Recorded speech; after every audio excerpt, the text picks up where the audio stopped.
அட்சய திருதி அன்னைக்கு இவங்க முட்டையிலேருந்து வெளியே வந்துட்டாங்க. பாதி வெளியே வந்துட்டாங்க, பாதி வெளியே வர முடியவில்லை.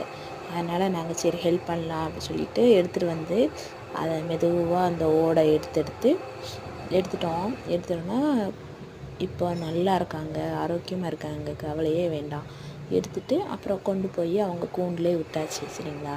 அதுவும் நமக்கு அட்சய திருதி அன்னைக்கு நம்ம வீட்டில் ஒரு எதுவுமே சொல்லுவாங்கள்ல, வளர்ச்சியாக தான் இருக்கணும், பெருகணும்னு சொல்லுவாங்கள்ல, அந்த மாதிரி அன்னைக்கு இந்த உயிர் முட்டையிலேருந்து வெளியே வந்திருக்காங்க. எனக்கு ரொம்ப சந்தோஷமாக இருந்துச்சு. இப்போ சாதாரண நாள் வர்றதுக்கும் ஒரு அட்சய திருதி அன்னைக்கு எல்லாமே பெருகிட்டே தான் இருக்கணும்னு சொல்லுவாங்க. இந்த மாதிரி ஒரு உயிரே நம்ம வீட்டுக்கு பெருகிற மாதிரி வந்ததுனால ரொம்ப சந்தோஷமாக இருந்துச்சு. லட்சுமி கடாட்சியமாக இருந்துச்சு. அப்புறம் அவங்கள அப்படியே காப்பாற்றி கொண்டு போய் அவங்களோட கூண்டில் விட்டாச்சு. என் வீடியோ பிடிச்சா கொஞ்சம் லைக் பண்ணுங்கப்பா, சரிங்களா? சப்ஸ்கிரைப் பண்ணுங்கள், சரிங்களா? எல்லோரும் நல்லா இருக்கணும், வாழ்க வளமுடன்.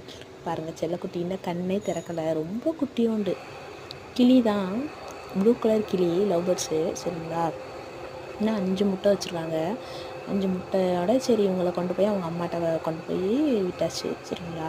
விட்டுட்டேன். அவங்க அம்மா பார்த்துக்குவாங்க பத்திரமா. வாழ்க வளமுடன் அனைவரும். வீடியோ பிடிச்சா லைக் பண்ணுங்கள், சரி?